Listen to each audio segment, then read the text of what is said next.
Morning. So we had a bit of rain last night, quite a heavy duty bit of rain again, and I rigged the tent up so that no rain would come in my foot pressing against the bottom of the bathtub floor. So we're all nice and dry, packed up now. Just need to get my boots on, get out the tent, put the tent away and head off. It had rained again heavy this morning, but it stopped, so I'll take advantage of this to jump out and wipe the tent down, put it away. Really lumpy pitch, but I was comfortable. I got a great sleep last night. Today we've only got 8.5 miles into Richachochacha or whatever it's called, and then from there it's 4 miles to the town, Kinlochbervie. I looked the route on the Harvey maps. There's a direct route from Richachochacha straight to Sandwoods Bay, but on the GPS that I downloaded from Walk Highlands, that GPS file there, it has it going past Kinlochbervie, so I might just go into Kinlochbervie. So that's 4 miles on my plotted routes. That's 4 miles from Richachochacha, so that's 8.5 to there, then 4 miles. So we've got 12.5 miles to into town, and then from there it's 7 miles. So if we're going to go to Sandwoods Bay, it'll be about a 19-20 mile day, or I might just go straight to there. I'll see how I feel when I get to this place, and we'll take it from there. The duplex is surprisingly versatile. When I get the freestanding kit, it'll be even more so for the places I can pitch it. But I put the ground sheet down because it was a bit dodgy, just uneven ground. There's lumpy rocks underneath and everything. Managed to find a wee snuggle spot in between. But because there's a hollow part under one of the bits of the tent, wait, I'll show you this. That looks like water in the tent, but it's actually not. See it? That's been like that for quite a while. No waters came through whatsoever. Neither it has. So again, the duplex is a brilliant, really good tent. So pleased with this thing. Really, really delighted with it. So let's get it put away and we'll head off. We're Hounds of Howgate. Welcome to the channel and welcome to the Cape Wrath Trail. I hope you like pain. It's went a bit smelly.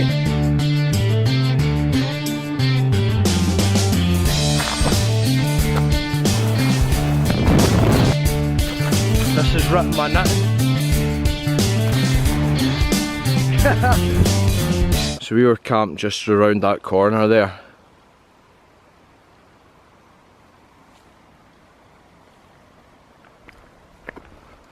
And at the end of this bit of water we take a right and cut across the country off this road, thank God.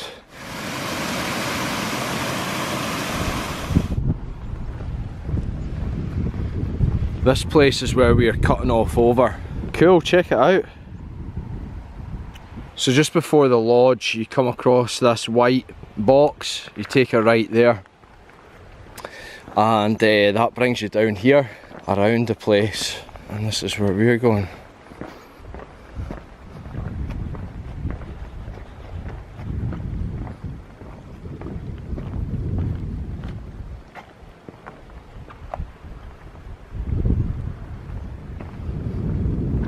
I think we're on track like this for most of the way actually.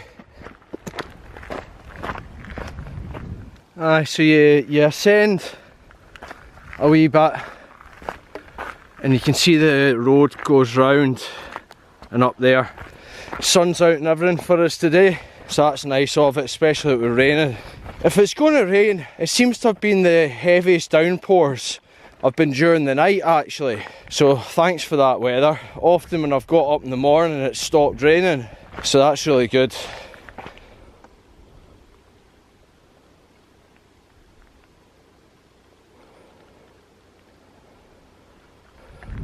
So we've came down and along, and we go along here. Today's pretty flat basically, it's more or less totally flat. So it's quite an easy end. See that bit of water there? We're walking right down the length of that, and away in the distance you can see some buildings, and that's actually where we're going. That's that Richachochacha place.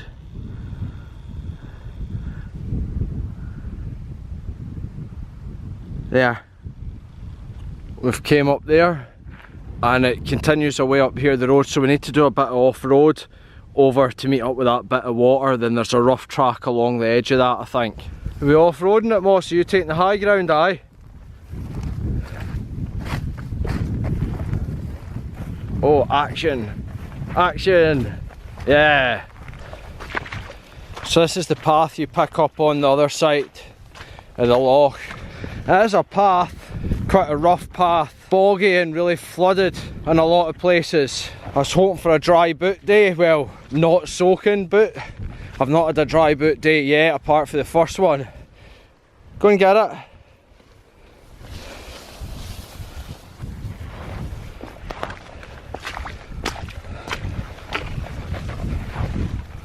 So that's where we've came from.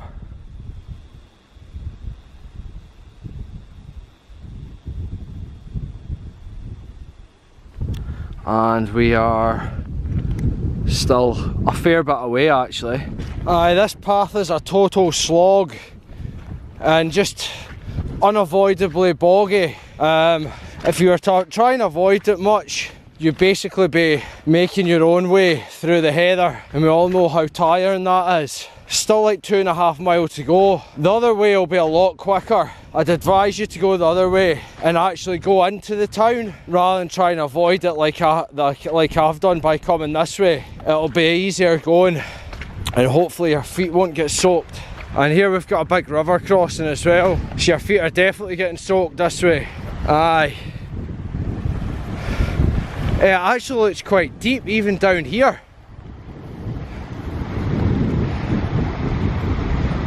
Aye, it is. Alright. Let's go and look for a way to cross this guy then.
Go.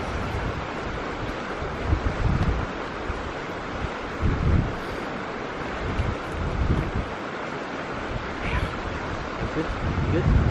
That's you. There you go.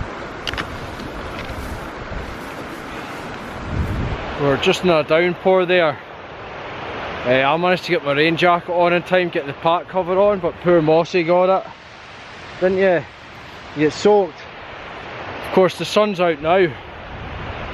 Changeable weather, but here we are. This is what it's like at the end of the loch, and it's just 4 miles into Kinlochbervie, so that's where we're going to go.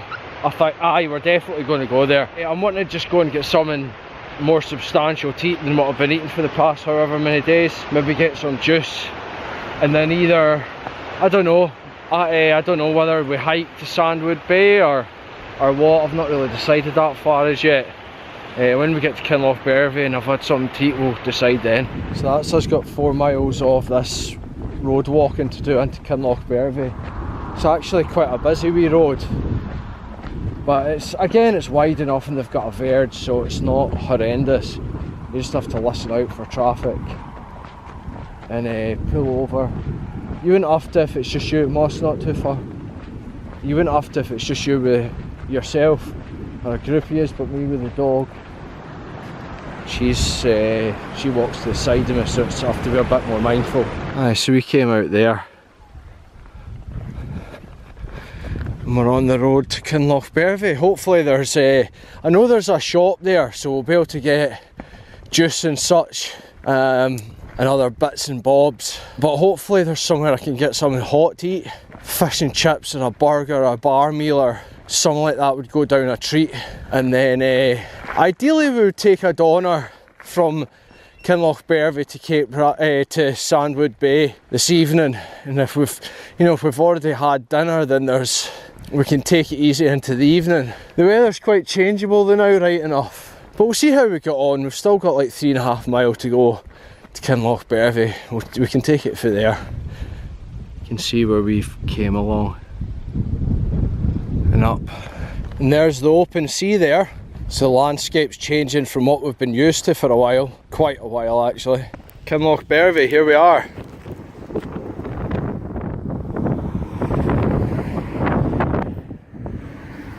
We're going to the spar down there. It says Sandwood Bay's up this way. I'm sure my map says to go along this road. We'll check it out once we're at the spar. So no fish and chips, but I did get me a Magnum and quite a lot of other supplies. Hundreds of things. We've just walked up from the co-op. That's us off to Sandwood Bay. The guy at London Stores calls it Cape Wrath. And I said to him, oh, a lot of people have been calling it Cape Wrath. They said, well, it's up to you. We call it Cape Wrath. So that's good. At least I've not been making a total clown of myself the full time. So we're off to Cape Wrath, 7.7 miles, 22 mile our day it's going to be. We got stocked up at Kinlochbervie. I phoned the guy about the Cape Wrath minibus, and they told me as long as I was there for midday it'd be fine. There's normally a bus goes back just after 12, but if they know someone's there they'll come and get us. And when they get back from that just after 12 one, if there's people waiting at the pier, they'll come back, then there'll be a bus back just after 3 o'clock. But it depends if there's folk there or not. So as long as you're there for midday you'll get back no problem. So that's fine, I'll just make sure I'm there for midday.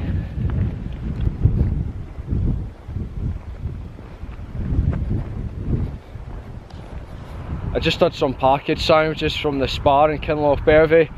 Got some other sort of snacks, Snickers and all this sort of stuff. And because I found those good for eating on the move. I never had anything like that packed, and because I wasn't having my lunches as I planned, I ended up getting rid of some of the super noodles and packing things like that, things you can eat in the go. So yeah, I'm lugging a 2 litre bottle of Irn-Bru. 3 mile detour for a couple of sandwiches and a bottle of Irn-Bru. Seems a bit daft, but apparently it's a nicer view coming into the Sandwood Bay from this end anyway, so never mind. It's all good. We're at the end more or less. Can't complain. Definitely not. Aye, Moss is tired and I'm worried about her. She'd probably make it, but this morning I wasn't sure if she was maybe had a wee delicate front paw this time. And considering we're doing what's this? So 15.8 miles and 6 point whatever to go. I didn't want to push her too much, so I've taken her wee rucksack off her. Because at the co-op I got some wet food to top her up because we're running a bit low on our dry food. So her bag was even heavier as well. So I just don't want to overload her so she struggles. So I've taken it up my back. We should get there about 7:30, 8. So we pitch the tent and straight to bed more or less. This must be the car park for it. Look at that, some things you just can't buy. That's awesome. What a lovely sight. Looks magical. Here we are.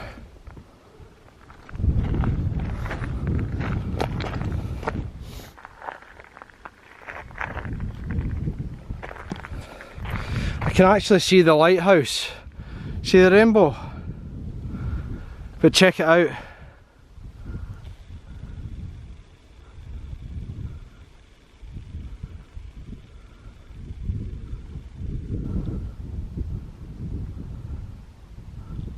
see it right there?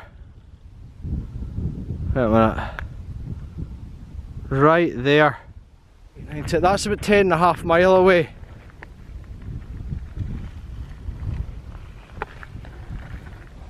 That's us at the 21.8 mile mark. We've got about 1.68 miles to go.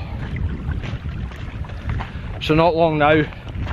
Tell you, I'll be glad to get the tent pitched. Absolutely bursting for a barry though, and there's folk coming up behind us, and there's no hills to hide behind here. So I don't know what I'm actually going to do when I get to a big open beach. Might need to dig a huge hole, jump in it and barry, then backfill it all.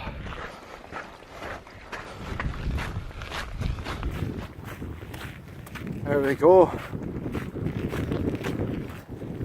Just went pissing rain for a second there.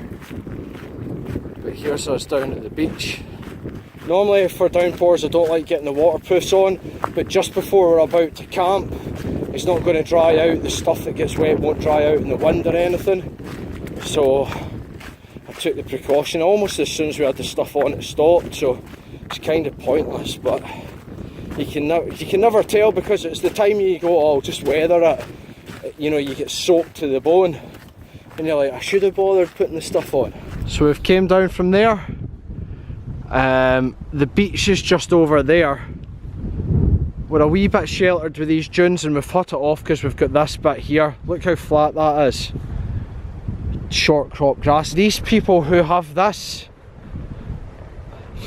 you know, see with this wind, look what they're trying to burn. You know, come on.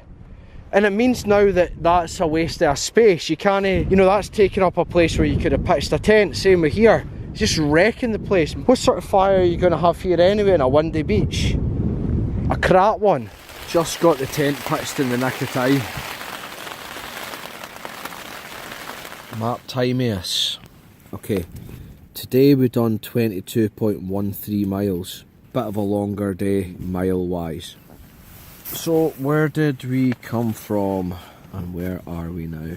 I camped at the side of the road here, along here somewhere, because there was a waterfall across the road from the campsite. Got up, breezed along this road, crossed over, past this and up and over.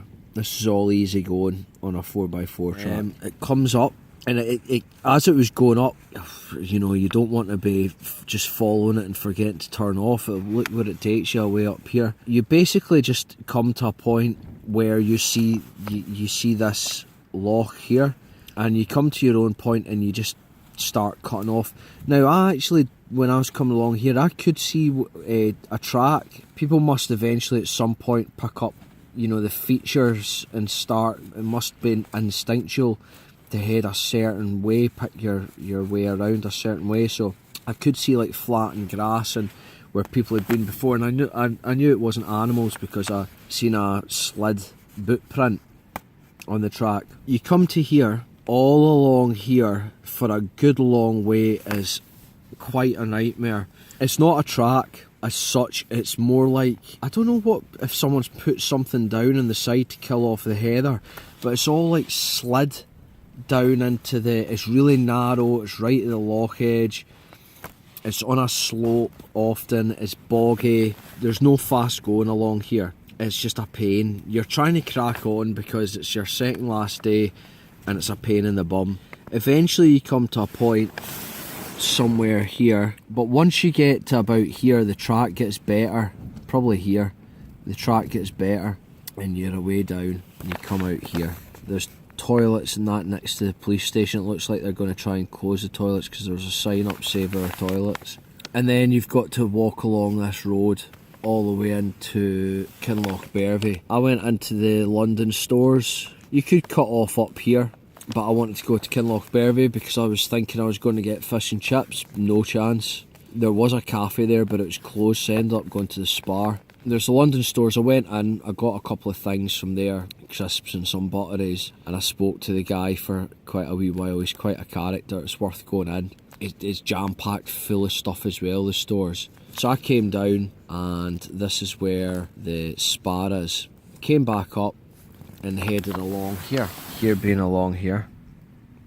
So this is a long bit of road. Now when I was here it was like 4:45 4:45 till afterwards, so there's a lot of people coming along. I think it was people coming back from their work, but it wasn't too bad. And then there's the parking where everyone parks to come up here, toilets here as well, and then you start walking along this long track, really good track all the way to the bay. Now when I was over here I actually seen the lighthouse, and I looked in my GPS and it's away up here, so I've seen it from about here, and that's like 10.5 miles. Anyway, I came along, couldn't be bothered going around, so I've just came down here, and it's a brilliant, perfectly flat pitch, short crop grass. The sheep have been here, kept it nice and short, so that's a really good spot. And then tomorrow we need to come up here, and that's 8 miles. Now I had phoned ahead, as I said in a video earlier on, and the lady that I spoke to on the phone said I think she was referring to when they leave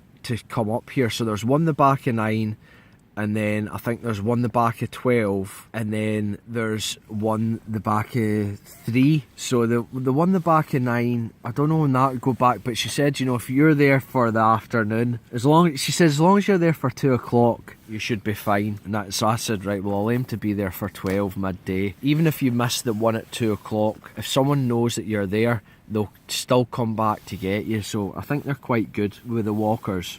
218646.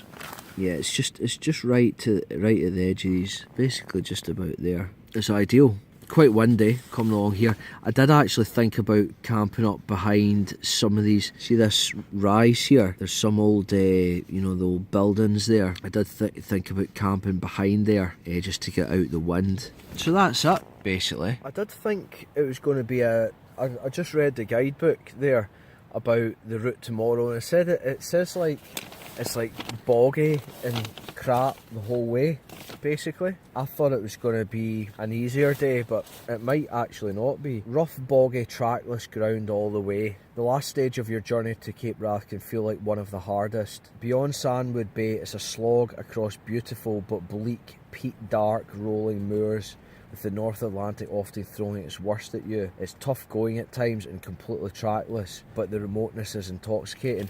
Well, do you know what? I've had 14 days of remoteness, and I don't know if I would, intoxicating would be I want to be intoxicated, but I don't know if it's because of remoteness. I think it's because of what the pub sells at Durness. I texted my boss earlier on, and I was gonna go slower and basically be in this position tomorrow and get up to the Cape on Sunday, and then stay Sunday night, and then get up in the morning for the bus on Monday morning. Now I'm still going to be getting the bus on Monday morning, but I'm going to be getting to the Cape tomorrow, Saturday, and then I'll get the bus to Durness. So I'm going to have Saturday afternoon and evening in Durness, and then I'm going to have the full of Sunday there as well. So my plan is to get there, get to the campsite, get all my stuff washed, dried, get a shower. I've only had one shower the entire time, remember. I've been using, do you know what, as well, see, to clean my bits, I've been using this. It's Dettol multi-purpose cleaning wipes. 10 times more cleaning power. Which I probably need.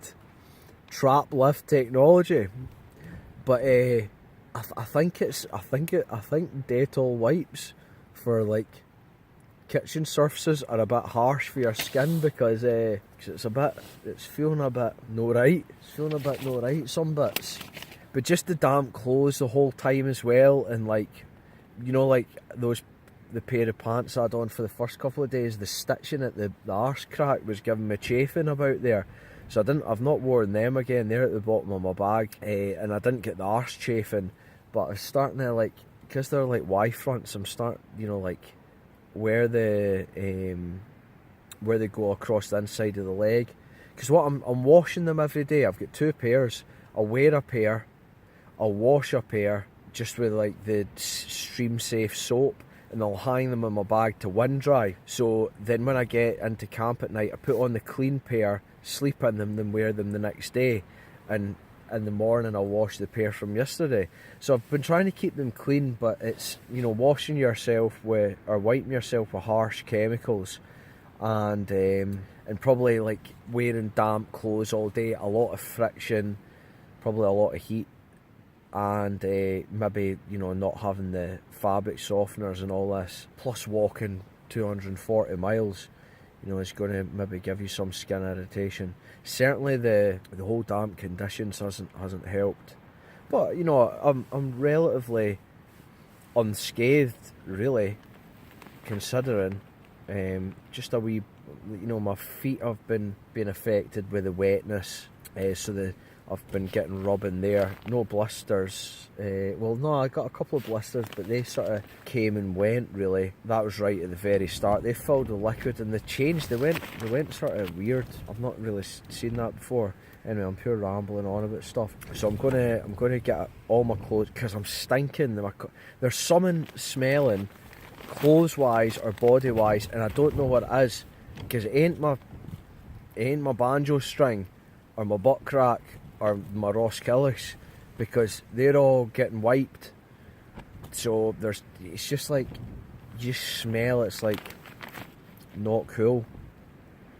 So tomorrow I'm going to get in, get myself get a right good wash, get all my clothes washed, tumble dried. I'll just wear like my shorts and my waterproofs while they're in getting washed, get changed and get myself to the pub, get a good few scoops, get a pub meal, and then that'll be it. Then I'll have the fullest Sunday to get a long lie, and then just dawner about, relax, probably sleep a lot, and get myself together for for the bus on Monday morning.